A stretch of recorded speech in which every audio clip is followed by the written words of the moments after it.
இந்த ரோடு ஒரு இருக்கு பாத்தீங்களா, இப்ப பாக்குறீங்களா, இது பெருசாவா ஒண்ணும் இல்ல, நம்ம வீட்டு பக்கத்துல இருக்கிற ஒரு ரோடு தான். நீங்களா யாருடா? பாத்தீங்களா, இண்டிகேட்டர் போடாம இந்த மாதிரி தான், இண்டிகேட்டர் போடாம சில பேர் இப்படி திரும்புறாங்க. அன்னைக்கு இந்த ஏரியால நிறைய ஆக்சிடென்ட் ஓகேங்களா. ஆனா இது ஏன் வந்து யாருமே வந்து ப்ராப்பரா வந்து ஃபாலோ பண்றது இல்ல அப்படிங்கிறது எனக்கு தெரியல. மெயினா பாத்தீங்கன்னா கேர்ள்ஸ், விமன், அறிக்கை எறிஞ்சு புடுவேண்டி. அவங்க வந்து தப்பாலாம் சொல்லல, கொஞ்சம் நல்லா ஓட்ட கத்துக்கிட்டு அவங்க இது பண்ணலாம். ஏன் எப்படி பசங்க எனக்கு வந்த ஒரு விஷயம், நான் நம்ம தென்னை மரத்துல இருந்து நம்ம வீட்டுக்காக நான் வீட்டுக்கு ஆபீஸ் மட்டும் முடிச்சுட்டு நான் வரேன்.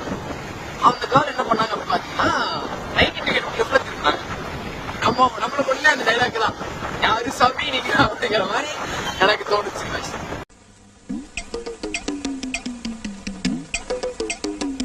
அதுல இருந்து வந்து வயசானவங்க இந்த மாதிரி ட்ரை பண்றவங்கனாலதான் வந்து அதிகமா நம்மள மாதிரி ஒரு வயசு பசங்க வந்து ப்ராப்ளம் ஃபேஸ் பண்றாங்க. இந்த ரோடு அடங்கப்பா, இது உலக நடிப்புடா சாமி. பாத்தீங்கன்னா இது கொஞ்சம் ஒரு நான் சேஃப்லான ஒரு ரோடு.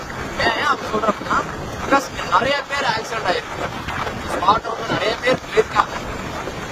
அப்படி இருக்கப்போ அதுக்கு நம்ம தான் அதுக்கு ஏற்ற மாதிரி ப்ராப்பரா ஹெல்மெட் போட்டு ஒரு ரோட்டுக்கு ஏற்ற மாதிரி நம்ம அவேர்னஸ்க்காக இது ஒரு வீடியோ. So thank you guys. இந்த மாதிரி உங்களுக்கு ஏதாவது சாட்சி வேணும் அப்படின்னா கண்டிப்பா நம்ம சேனலை லைக் பண்ணுங்க, கமெண்ட் பண்ணுங்க, சப்ஸ்கிரைப் பண்ணுங்க, அப்படியே அந்த பெல் பட்டன்